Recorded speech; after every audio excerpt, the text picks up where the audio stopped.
I think we're live, bro. Yeah, we're live. Bismillah. Okay. أعوذ بالله من الشيطان الرجيم. بسم الله الرحمن الرحيم. الحمد لله رب العالمين والصلاة والسلام على رسول الله. Really excited. Jazakallah khair. We have brother Mohammed Hijab live from the UK in his infamous car. That car that you see him do all his Instagram stories off. MashaAllah. So Assalamu alaikum, brother Mohammed. How are you doing? Alaikum salam. How are you? What time is it there in Australia? Yeah, so right now it's 7:45 or so here in Melbourne in the evening. So it's about 10:30 or 10:45 in the UK. And how's the? Yeah, that's right. What's the lockdown like there now? Yeah, the lockdown at the moment, it's probably similar to the UK. I think we've had less casualties, but pretty much staying at home unless you're an essential worker. So yeah,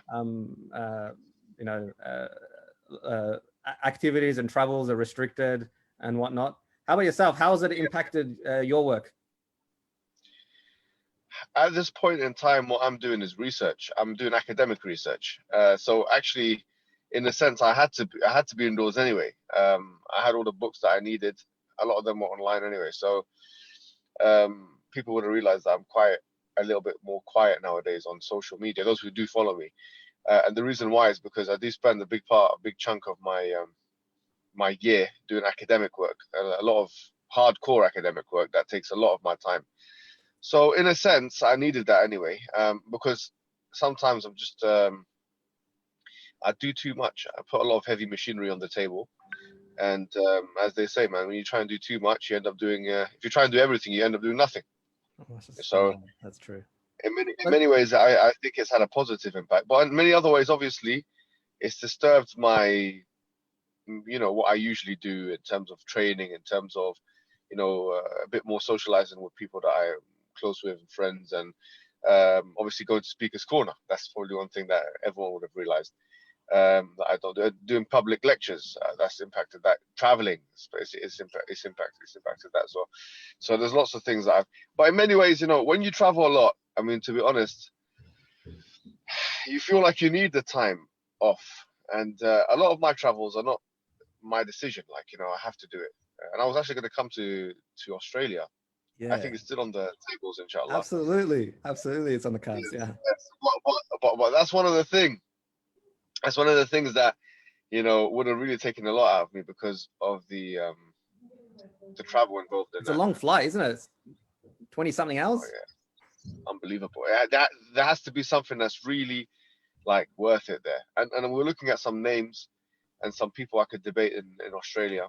Peter Singer? Are you keen on debating Peter Singer? Who's that again?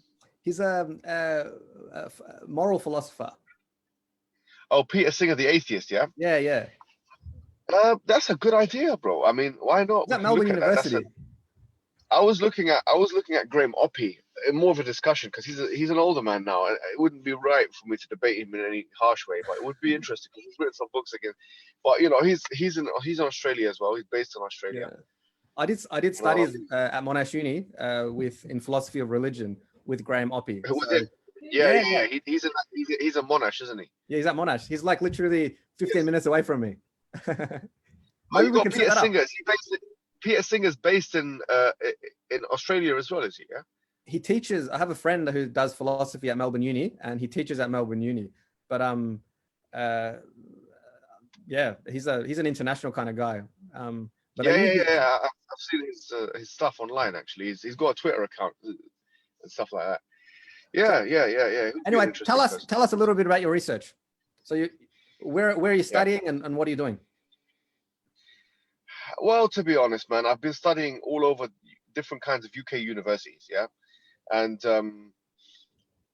what I do is, I do usually master's degree program. I mean, I was enrolled into a PhD program some time before, but then I realized the question wasn't going to be beneficial, or the output of the question wasn't going to be beneficial to the Ummah as much as if I had done a series of, let's say, other postgraduates, master's degrees, etc., and then had a little bit more variety. Because in the work that we do, what we try and do is we have to be a little bit more all-rounded.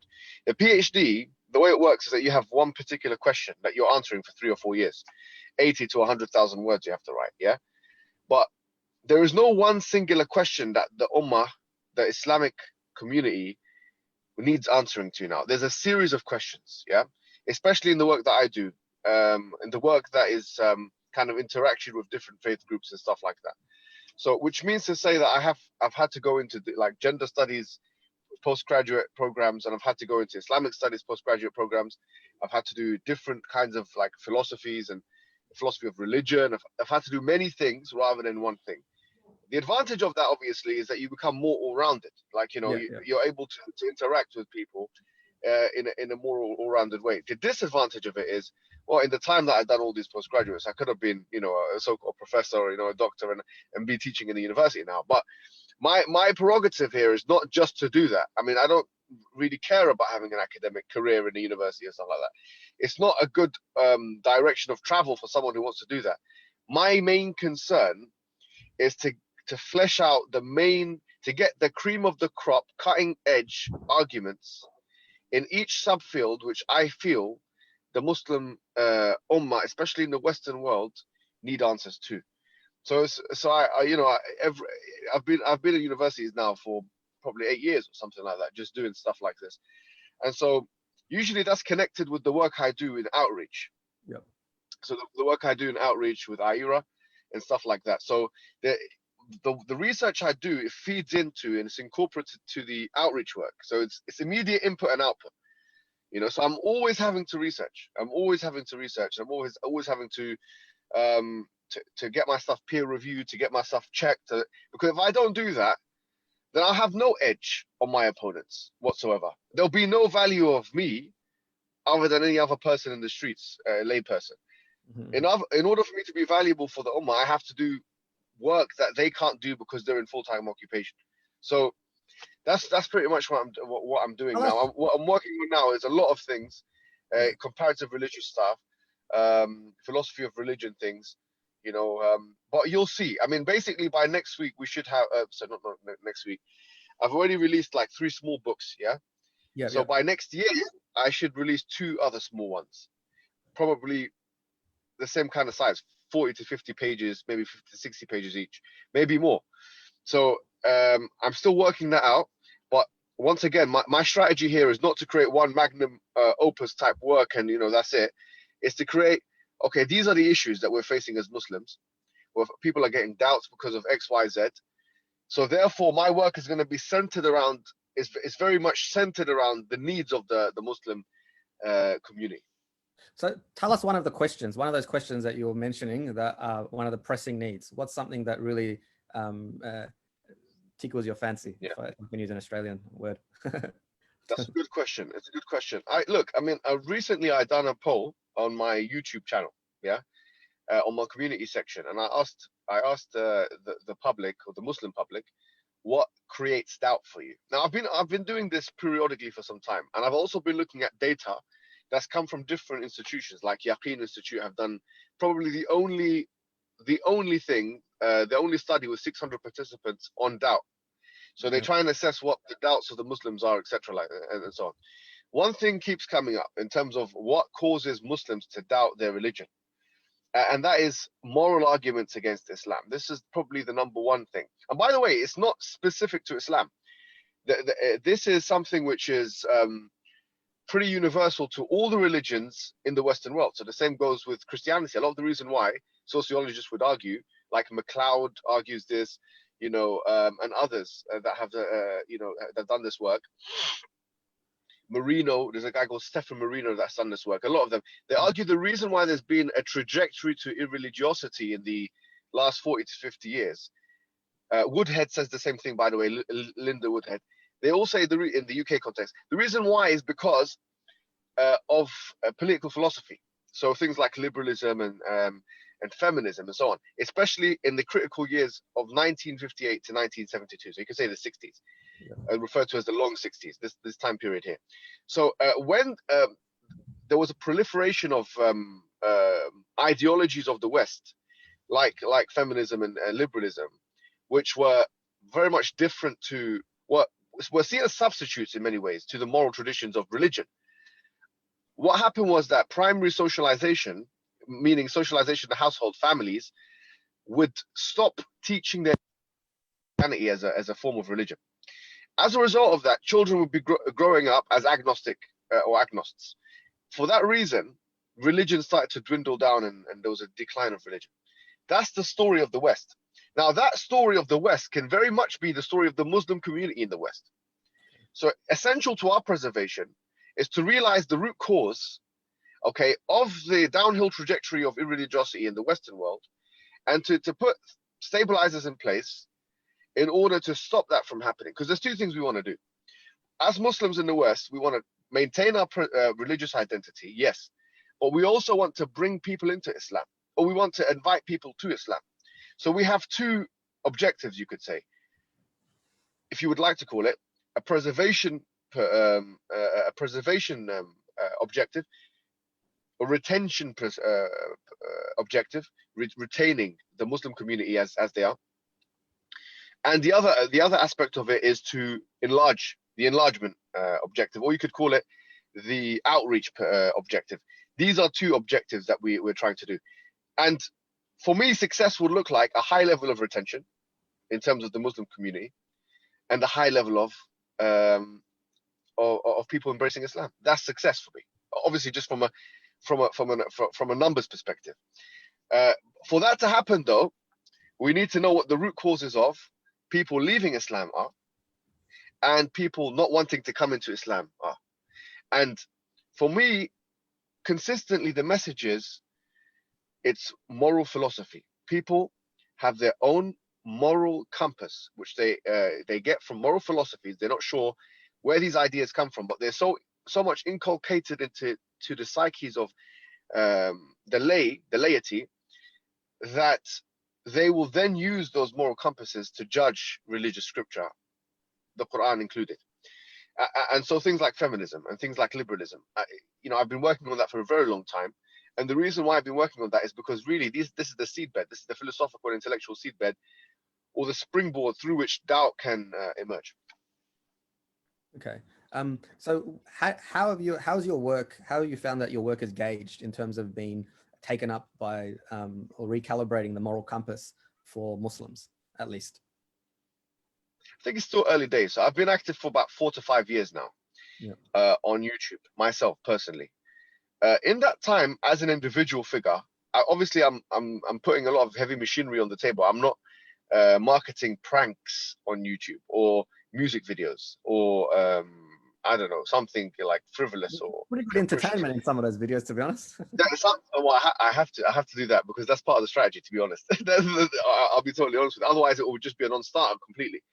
But there's a lot of entertainment that we try and factor in to try and gauge young audiences. But the point is that, and because we're kind of young ourselves, and it's probably the natural thing that comes from our demeanor and disposition, I think there's a bit of both of it in there.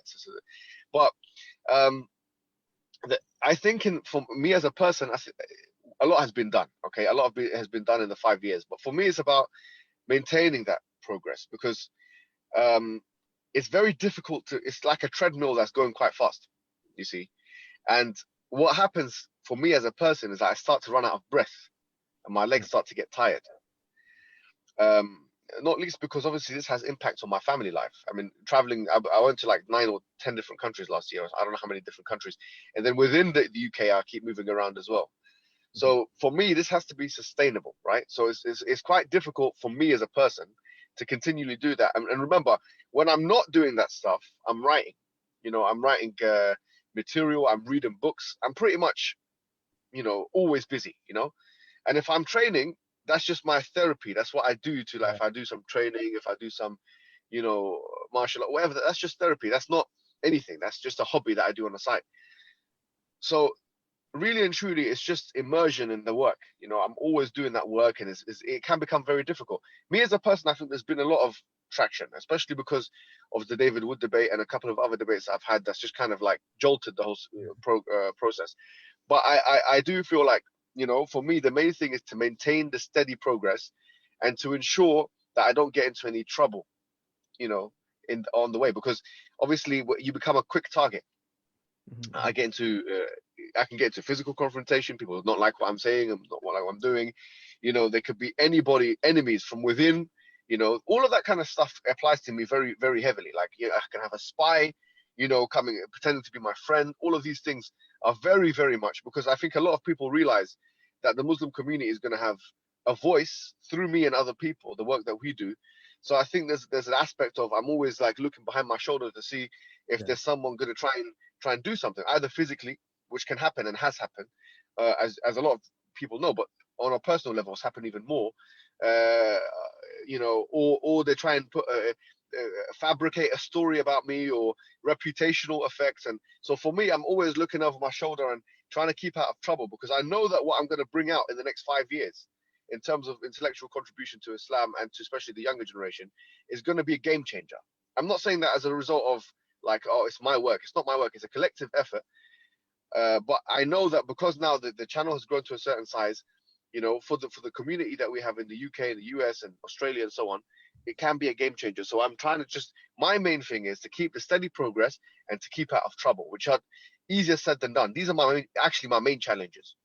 Yeah, and I think that's what people don't realize, this as being a public figure, especially on social media, that it's not just all glam and laughs and refuting people at Speaker's Corner.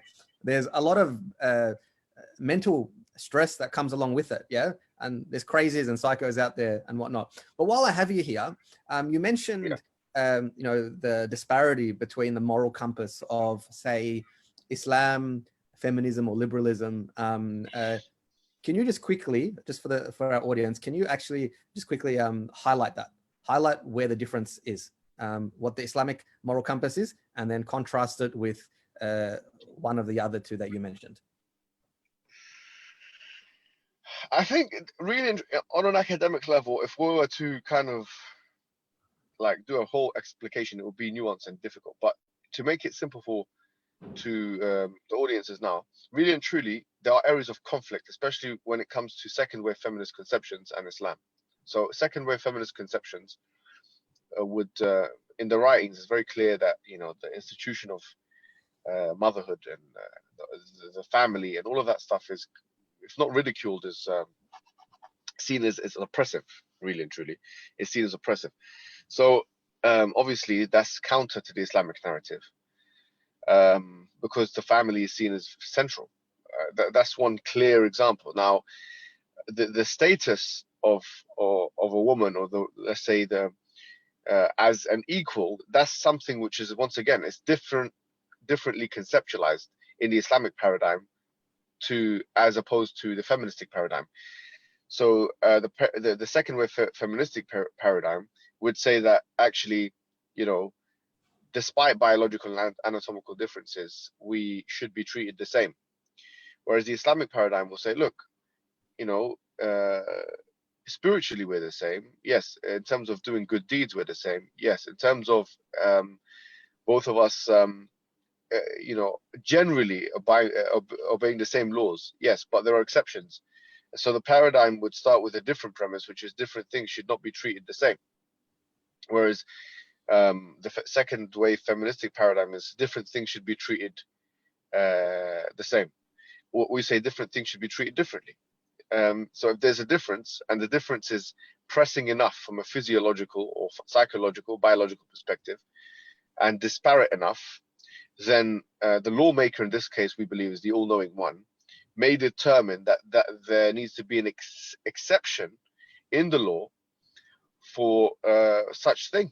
For example, polygamy. For example, that a man can marry maybe a Christian or a Jew woman, or that he has a quicker right to divorce than a woman.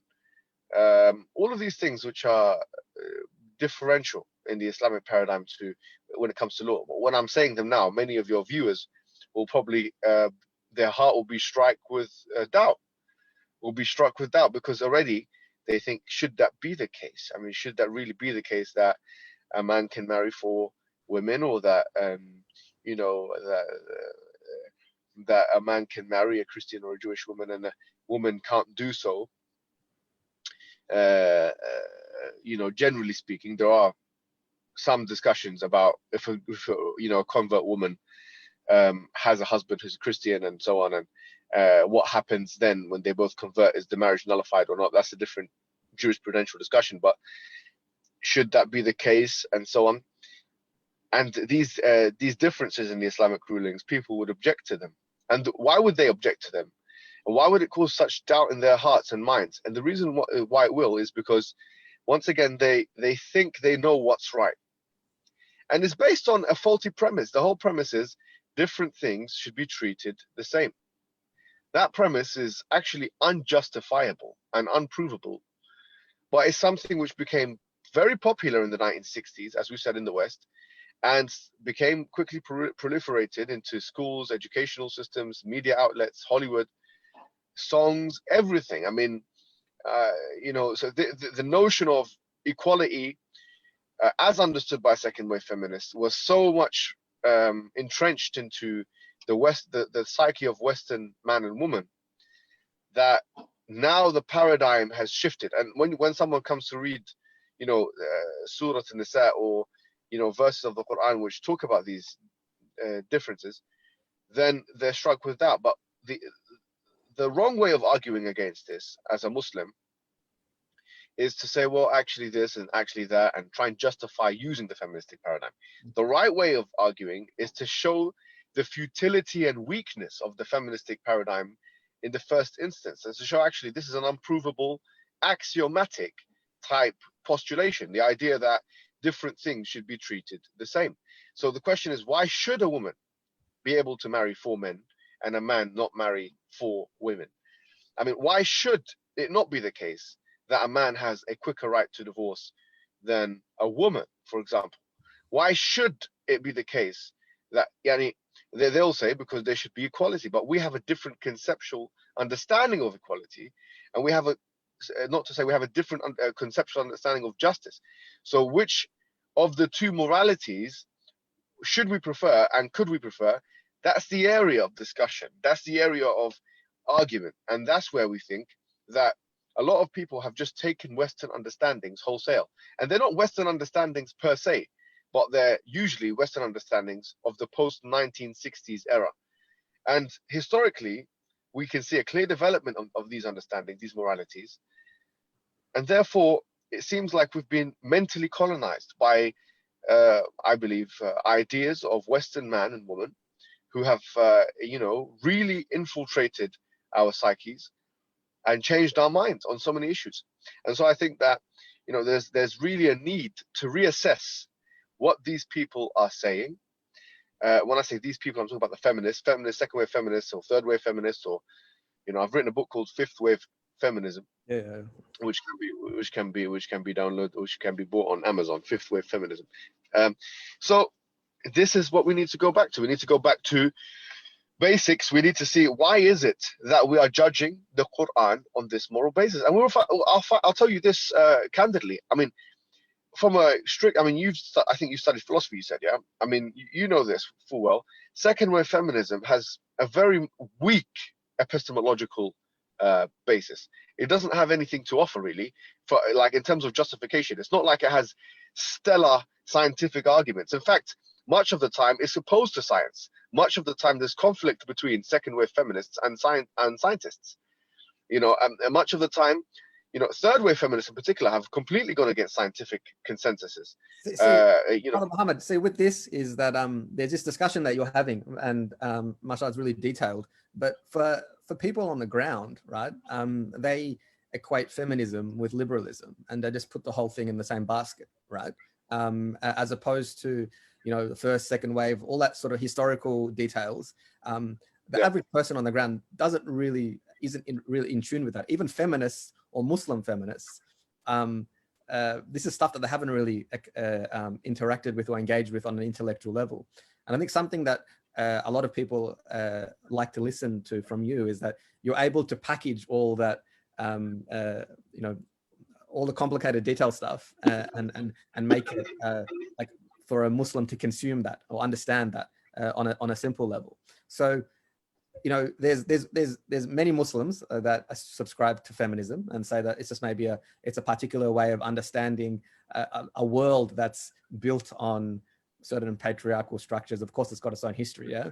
So how would you respond to Muslims who use feminism as a way to get their Islamic rights? Is there anything wrong with that, to use that Yeah, language? there's a lot. It's like you're using a different paradigm. It's like using the Bible to get your Quranic rights. It's really that absurd. It's like you need to use the paradigm in order to justify that which is in it. I mean, it's like using the Bhagavad Gita or the GGS of the Sikhs to try and establish some moral philosophy of the Quran. It makes practically no sense, because if you're a Muslim, you believe that the Quran is the divine word of God. You believe that this comes from the all-knowing one, the all-wise one, the all-powerful one, that the information contained within this book is actually not human information, is information from the all-wise, the all-knowing source, which is Allah subhanahu wa ta'ala. Therefore, Allah subhanahu wa ta'ala tells us,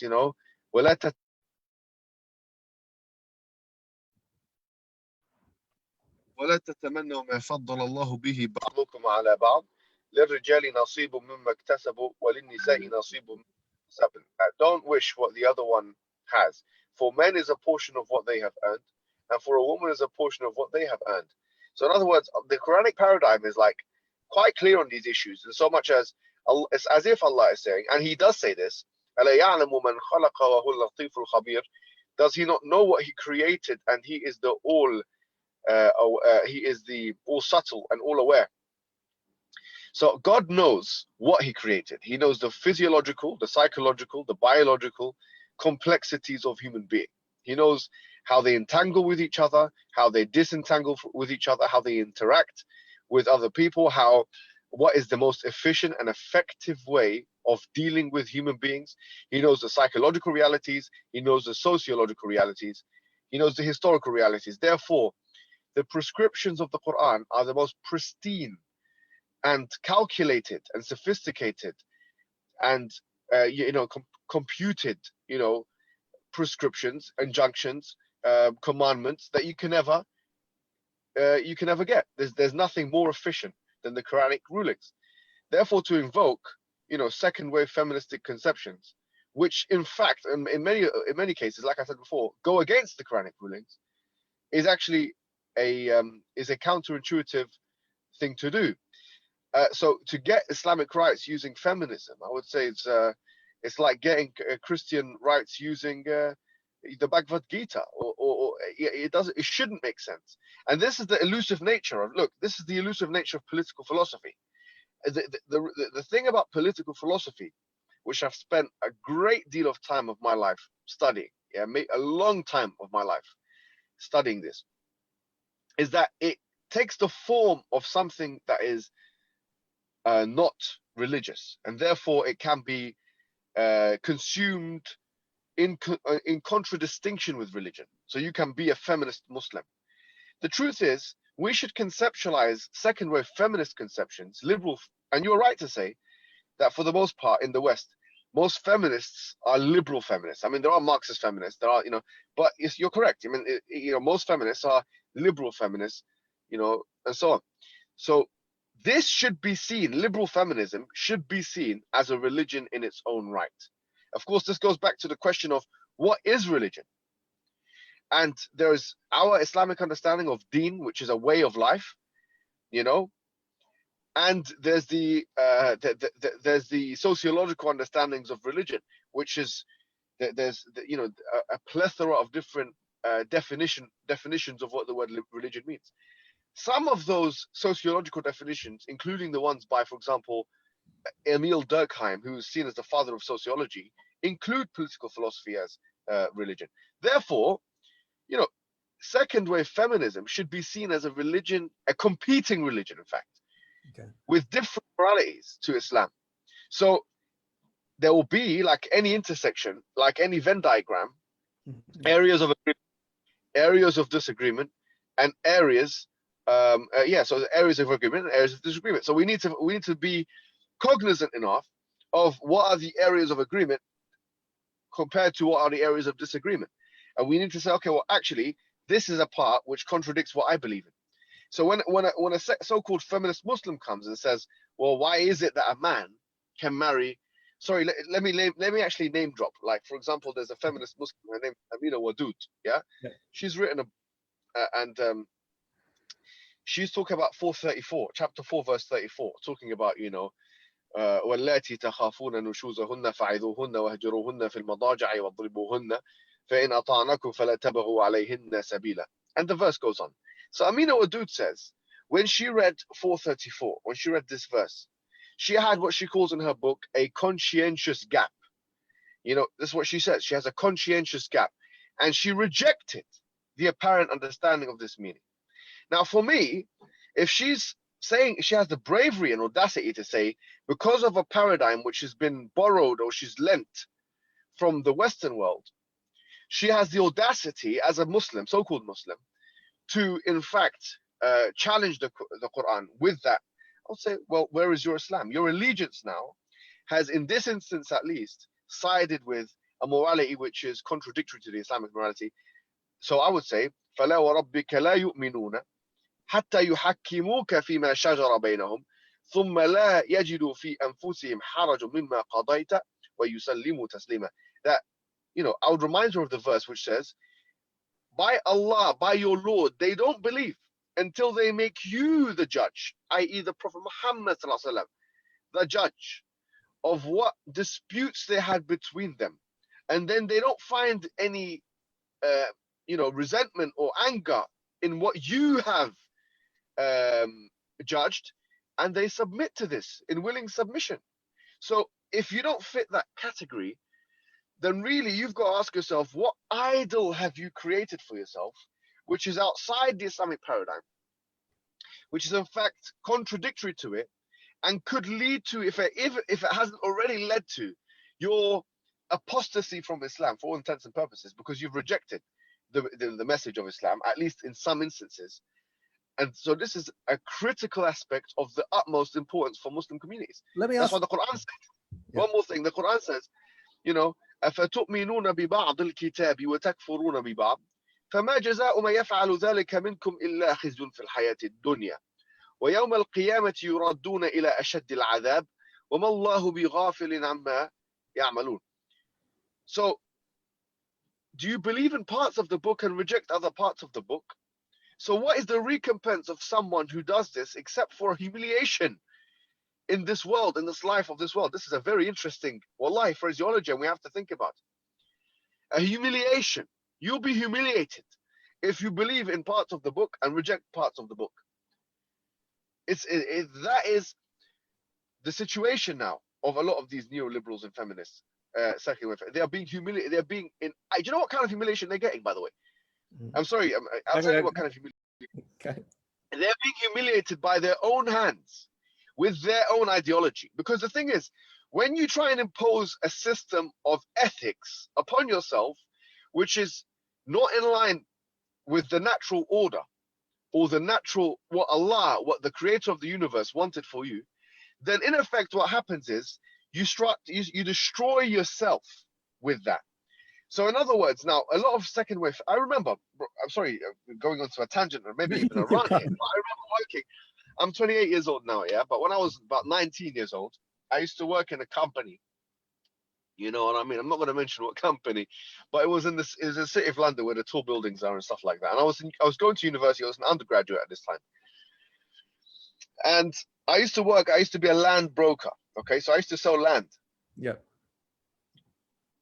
And it used to be, actually, I'm not going to go into it. I used to sell land and I used to sell shares and I used to sell different things, okay? I'm not going to go into details as to what kind of land I used to sell because it would but I remember the time, there was a woman there, particularly, I remember her, who was a good 10 years older than me. So she was my age, what I am now, yeah? So like 28, 29.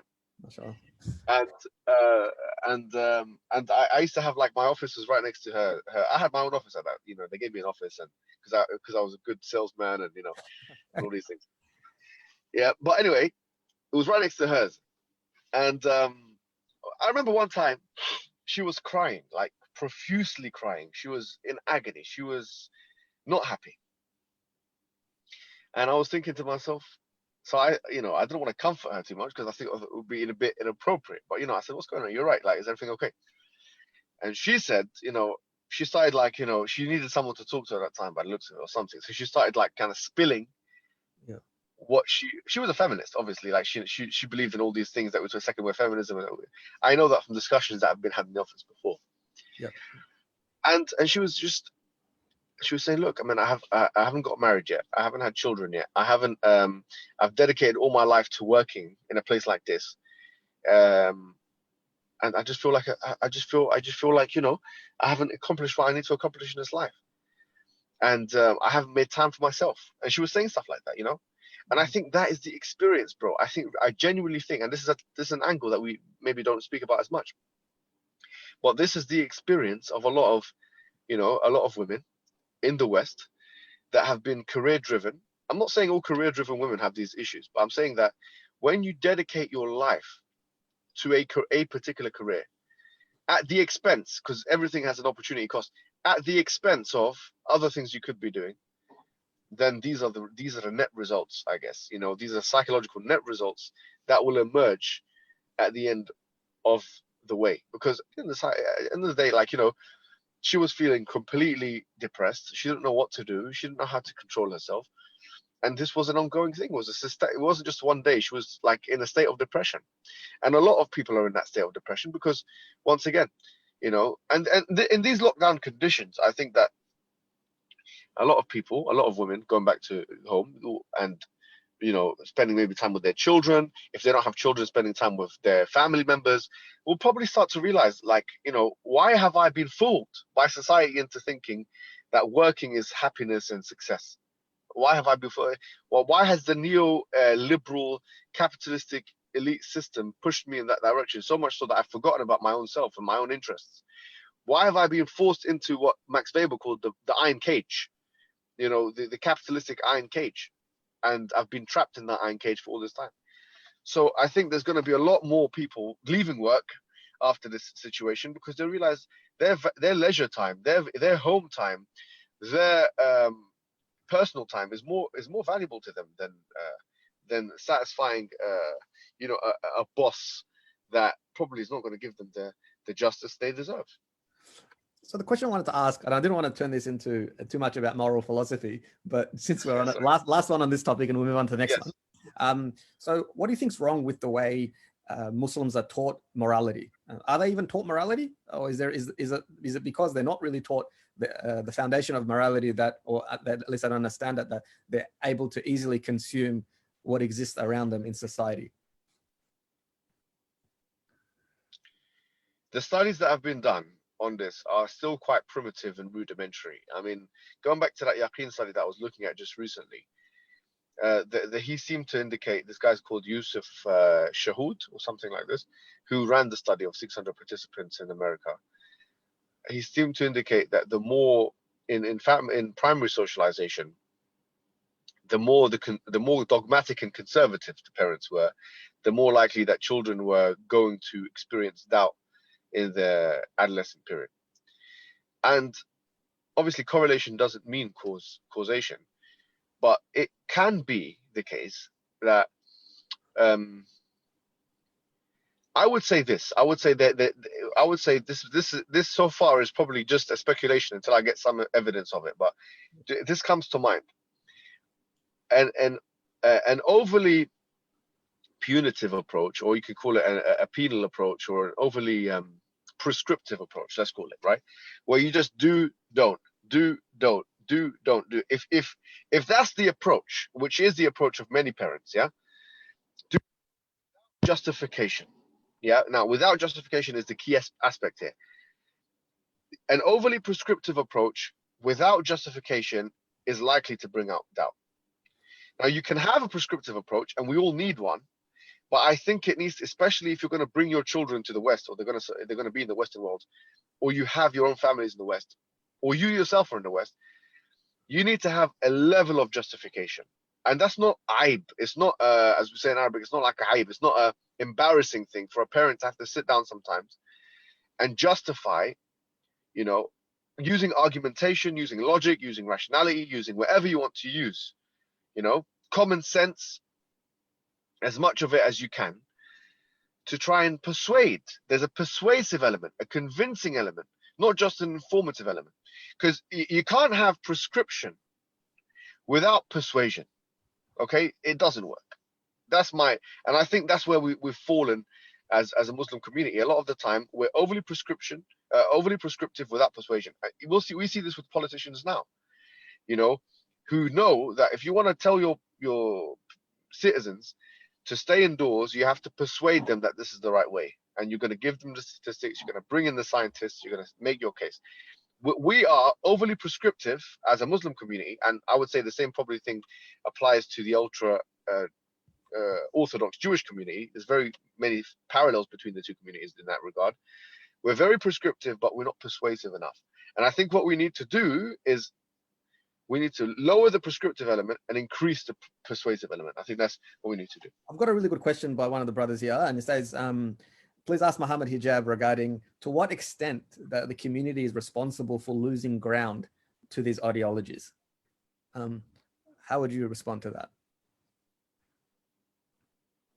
I would respond to that by looking at the data and saying that according to the data that we have in the Western world, there's 2 or 3 studies that have been done on this. Okay, so there's one which is a Pew Research study that has been done with 1,001 participants in America, and 22% of the people were Iranian, and many of them were people that spoke English as a second language. And the conclusion was that 23% of Muslims apostate in America. Now, that is a skewed conclusion, in my opinion. After looking at this and the methodology of this study in detail, I think this is a skewed, because we know, I mean, we can't say this on an academic level, but we know that Iranian Shiites are, to be honest with you, more likely, especially from Iran, more likely not to believe in Islam because of the political situations in Iran. They've been oppressed by their governments, and they associate Islam with their government. So Shah supporters, the supporters of the Shah,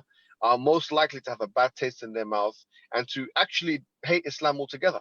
And there's a big problem with racism in Iran as well, which relates to anti-Arab racism. So having a sample group of people with such a massive Iranian population, which are in it, from 1,001, probably a third of it was Iranians or something like that, or from a quarter to a third, is problematic. When we look at the British, what you call the British attitude surveys, which are a little bit more, I would say, precise, they say that Islam has a 93% retention rate in England, which is actually, according to the British attitude survey, the highest of any group. Islam has the highest of any group, any religious group. The only group that comes close to it is, ironically, agnostics. People that have, according to the British attitude surveys, the agnostics have a very similar chance, in Britain, of sticking. It's called stickiness or retention. In terms of conversion, because we said there's 2 things here. There's retention and there's conversion. So in America, the data suggests that there is apostasy, but not at the level which is being reported. That's what I would conclude. In England, there is, but it's not at. It's good comparative to other religions. It's not good in comparative to what we want as a standard for ourselves. In terms of people coming into Islam, according to the studies that have been done in Britain, we have probably about 150 to 160,000 converts, which is an exponential growth in the last 10 years. Now, all of this is very important. And I think the reason why is because I think we need to know that we are not doing badly in comparison to Christianity. Okay, there's no doubt about that. We have to be honest. Christianity is, the dearth of Christianity, the decline of Christianity is so exponential and so dramatic that the Islamic community is growing. On a worldwide level, we're going to be the biggest religion in the world by the end of the century, according to Pew Research. To what extent now are we responsible for people leaving Islam, those who do in the Western world, which is not as much as is reported, or we think there may be?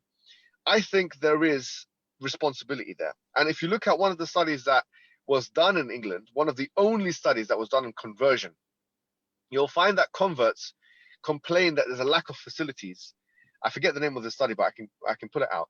It's the only study that was done and it used census data to assess the numbers. They basically suggested that the converts who came into Islam and they were doing the surveys suggested that mosques, masajid, had a very weak approach to handling new Muslims and dealing with the what may be called as apologetic responses, justifications, persuasion, all the things that are important. Therefore, what we need to do based on that data, yeah, there's no doubt about what I'm saying to you right now. We need to bolster the activities in the masjids, because masjids, by the way, are the frontline services. They are the most precious resource we have. Forget about social media. Social media is secondary, okay? The most important thing we have in the West as institutions are the masjids. There's no doubt about that. They house hundreds of millions of people. They allow a lot of people to come in. Activities, physical activities can be done in the masjids. And therefore, we need to really think about the masjids. The masjids need to have more of a persuasive outreach kind of angle, according to this data, because converts don't feel like the masjids are contributing anything, and young people don't feel like that. So converts and young people, which are the two like people most likely to apostate, we need to really take care of those two communities, and therefore masjids needs to bolster their work, and in particular doing things like justification type things, not on the back foot, not defensive things, but persuasion type things. Okay, the persuasion element needs to be reintroduced into masjid. So I think there has been weakness there, and we need to patch up that weakness. We need to put something in the castle wall, you know, to fill in the castle wall, because right now it seems like there is not enough being done in the masajid across the Western world, and the imams need to be trained. The imams need to be trained on how to answer these questions. Imams, yani, across the Western world are seen as not particularly useful either in these aspects, according to the survey data. So the imams need to be trained, and the masjids need to be bolstered. I think that's a big part of our work. I think a lot of people agree with you on that, and I think I'm looking at the comments as well, and that's the case. I wanted to move on in terms of some of your dawah experiences and giving some practical knowledge to a lot of upcoming days here in Melbourne, Sydney, in Brisbane, in Perth, and Adelaide. There is this generation that through social media has revived the concept of dawah, or at least the enthusiasm behind it. People want to get involved in this. As someone that's coming into the dawah scene, what kind of just general advice can you give them in terms of keeping their sincerity as well, and as well as you know, doing it in the most effective way possible? I remember watching something from Mohammed Hijab a long time ago. I think it was from his brother or something, and he was saying that Mohammed Hijab said to his brother that if you're doing this for the fame, then just leave it now, because he said to him, you're going to get a lot more pain than you're going to get fame, something to that effect. Like you're going to get sticks thrown at you and rocks, and it's a very, you need to understand that this is not doing pranks online. This is not doing videos. You're not a neutral figure. You're not a sports person. You're someone who's going to be a divisive figure. That's the first thing you need. And if you're not doing it properly, by the way. You know, because the Quran is Furqan. The Quran is something which divides. I mean, that's what it says. So it divides truth from falsehood. You're going to be if you're going to do this effectively, you're going to be a divisive figure among people, Islamophobes, haters, etc., etc. You're going to be a controversial figure. And so controversiality and dawah are like go hand in hand. And if they don't, then you're doing it in a diluted format. You're not doing it in a proper way. You're not doing what the prophets did, in my opinion. Because how are you going to change people that think you're right already? It's not possible. There needs to be resistance. There needs to be, because otherwise, then society is okay. Then, you know, if society doesn't resist to what you're saying, then it means that either they agree with you or you agree with them. There's one of the two things. So we're not here to make agree. It's not going to be agreeable. Yeah. And if you think it is going to, and it should be agreeable, then you're wrong. Wallahi, you're wrong, because Tawheed doesn't agree with polytheism. It's as simple as that. It doesn't agree with polytheism. We're here to tell people of La ilaha illallah Muhammad Rasulullah. People who don't believe in La ilaha illallah are going to disagree with you, and people don't believe in Muhammad Rasulullah are going to disagree with you. So the work that I do, which is outreach work, I think that if you want to get into it, get ready for the pain, for the anguish. You have to have thick skin, you know, and all that. But I would say also that if you're doing it for fame and all that stuff, then trust me, it's not worth it. It's gonna stop you from doing things you want to do. It's gonna get you maybe fired from your job. It's gonna get, you know, it's gonna get, like it happened to me. You know, I was working in the school and I got fired from that, and it was a painful and difficult experience. You know, it was a very difficult experience, because if you're working in a school or something like that, and then next day you don't have the work anymore, then your family or are not, how are you going to survive? There's monetary difficulties with that. You know, you have to have your own business. I mean, this is one thing a lot of the mashayikh that I have had, this teachers have told me, you can't do dawah unless you have an independent stream of income. So I've tried to do things like, you know, sell this, you know, things and advertisements, stuff like that. I've been trying to diversify it as much as I can, because it's not for my sake, it's for everyone else's sake, and for my family's sake, you know. So this is something I have to do, and something I do. Try and sell little books. Not that I get much royalties from it, you know, but you know, some of them I don't get any royalties actually. Some of them are, you know, just go straight to the it's just go straight to. But the point is that at the same time, what I'm saying to you is, this thing that you're getting yourself into is going to bring you a lot of pain. Okay, so unless you really have motivation that comes outside of being famous or whatever it is, then you got to be careful, and be careful of if you're a man, obviously be careful of women. That's a big thing, because there's traps everywhere. And what I mean by that is that I was telling you before that, you know, I'm walking around and I have to look behind my shoulder to see if there's going to be someone that tries to rush me or hit me. But there's another more apparent way of trying to trap a da'iyah, and that's reputational damage. And so that the best way of doing that is through women. Okay, and obviously that's what the biggest weakness of a man. And so I would say, if you're not married, then I would suggest that you get married first before you get into dawah. I would definitely suggest that. There's no doubt about that, right? If you're married to, you know, yeah, so if you're married to someone and they don't have the same mission as you do, then that's going to be very difficult as well, because you're going to have to try and persuade them that what you're going through and that you're leaving the house all the time and stuff like that.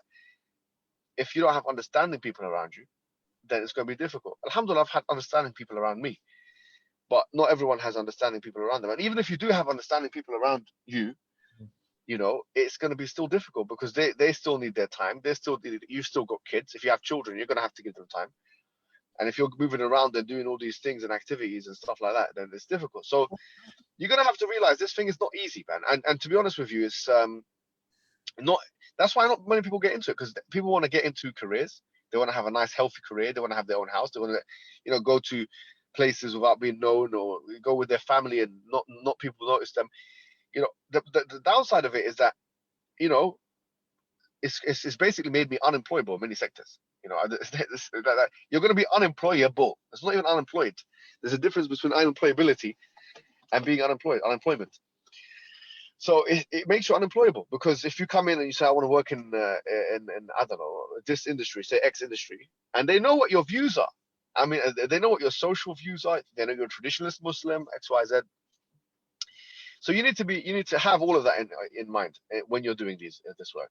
That's my first point. The second, you know, sincerity will come. Allah make you humiliated in the field, you know, and that's how you're going to get your sincerity, because it's just so easy. A lot of people drop out of it. I mean, there's a lot of da'is that start and then stop, or they start doing that and then end up doing something else, music or something, because they realize actually this is where, if you're really famous, you're going to go. If you want fame, you're going to move to the things that will make you famous. You might use that as a springboard, but if you don't really want to do this for me, I'm obsessed with this situation. Okay, like I look at the world map sometimes. I just look at it, glare at it. I look at all the demographics of the world map, and I think, where can we make the best impact? I am.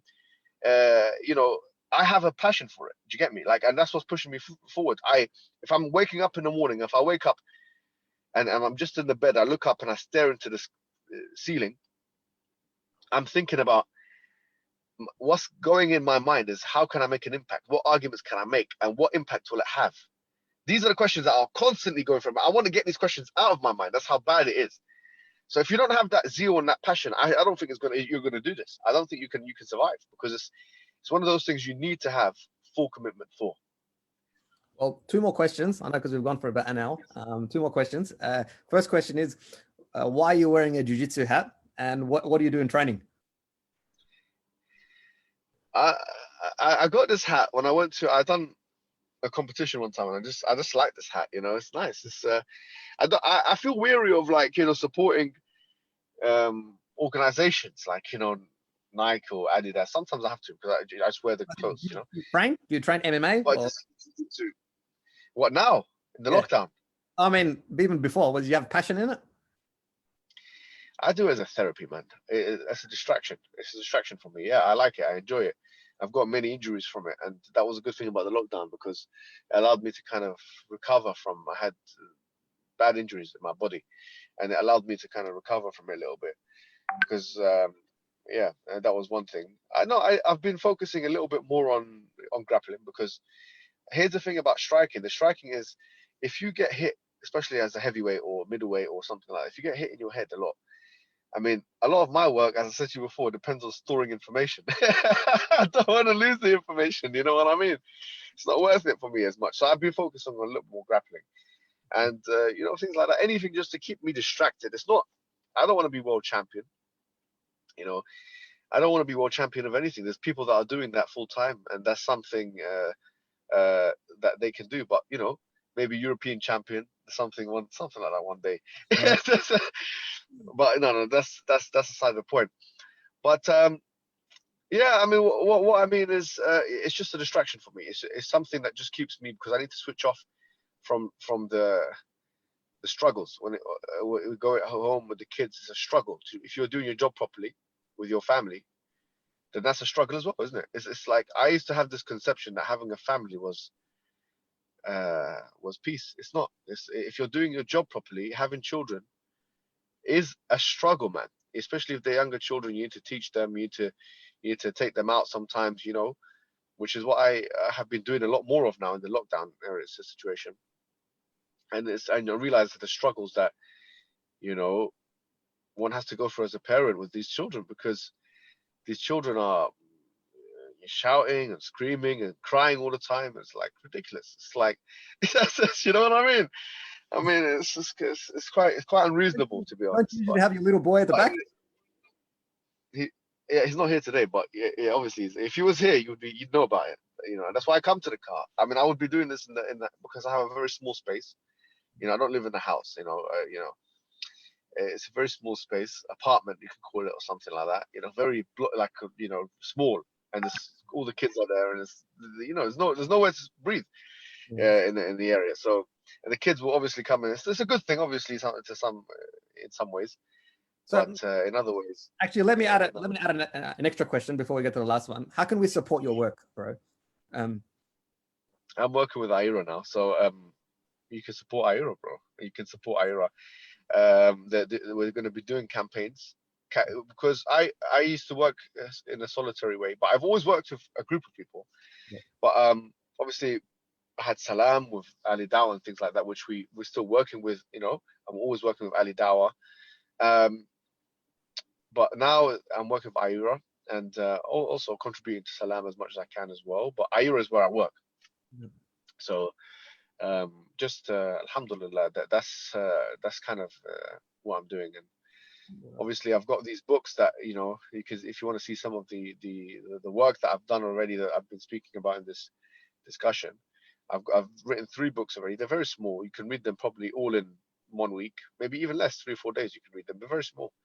One of them is called Kalam Cosmological Arguments, which is you've seen that one. It's just about God's existence, arguments of God's existence. I've tried to pull out the best ones for me and put them in the final chapter, and look at. I surveyed all the work there. I surveyed the work from Hellenistic period all the way up to the Enlightenment period, and tried to bring out all for me what the best arguments are, which are the most irrefutable. They might not be the easiest to understand, but for me they're the most irrefutable ones.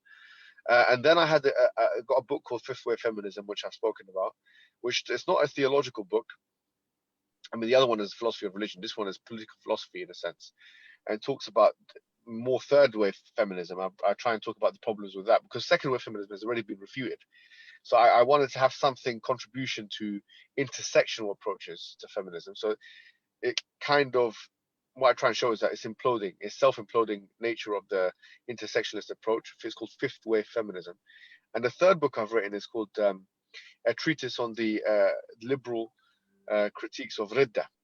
Now, this is basically about, because one of the main things that people have problems with is the punitive laws of Islam. Punitive laws meaning like hudud, and at the prize horse of that is the ridda, is the punishment for so-called apostasy that Muslims, if you don't believe in Islam, that X, Y, Z. So I survey as to what extent is this true in the Islamic discourse, and to what extent is it true in the liberal discourse. And I try and show that actually liberalism and Islam agree on this matter, which is very ironic, in so much as both systems have a flexibility or a propensity to either allow or not allow such a ruling from taking place. And it usually boils down to political factors. So what I'm saying is, at the end of the day, if we can solve, in a sense, the doubt of ridda for the people, then you can do qiyas on all the other punitive laws because it's the highest one, right? In a sense, there's no more you can do to a human being. So these are the three I've written, and by next year I should have two more bigger than the ones I've done. I've written a lot already on it. I can't really give away too much about what it's going to be about because I don't want the enemies to know too much about what I'm working on. I try and keep myself hush hush until everything is done. وَأَعِدُّوا لَهُم مَا اسْتَطَعْتُم مِّن قُوَّةٍ وَمِن رِّبَاطِ الْخَيْلِ تُرْهِبُونَ بِهِ عَدُوَّ اللَّهِ وَعَدُوَّكُمْ. And obviously this verse is talking about physical interactions, but for me it's intellectual as well, because a lot of people think that jihad is only physical, but that's not correct. That it's not just because it means struggle, because the Quran says, فَلَا تُطِعِ الْكَافِرِينَ وَجَاهِدُهُمْ بِهِ جِهَادًا كَبِيرًا. And this is a very important thing, that don't obey the disbelievers and do jihad to them with it, i.e. the Quran. The Quran. I mean, you're not going to go and use the Quran to throw it at them. So clearly it's talking about the arguments within the Quran. It's talking about the approach of the Quran, using the Quran. So this is the intellectual struggle against the forces of evil. And this is what I think we need to focus on. Last question before we wrap up. Yes. And this is it's an important question coming from a big fan of yours, Brother Tassin Tahir in Melbourne. And he's saying that he wants to get you on video right now, committing to coming to Melbourne, inshallah, after this lockdown. We can organize absolutely not. For me to commit to going to another country will require the extensive agreement of not just one family member, but many.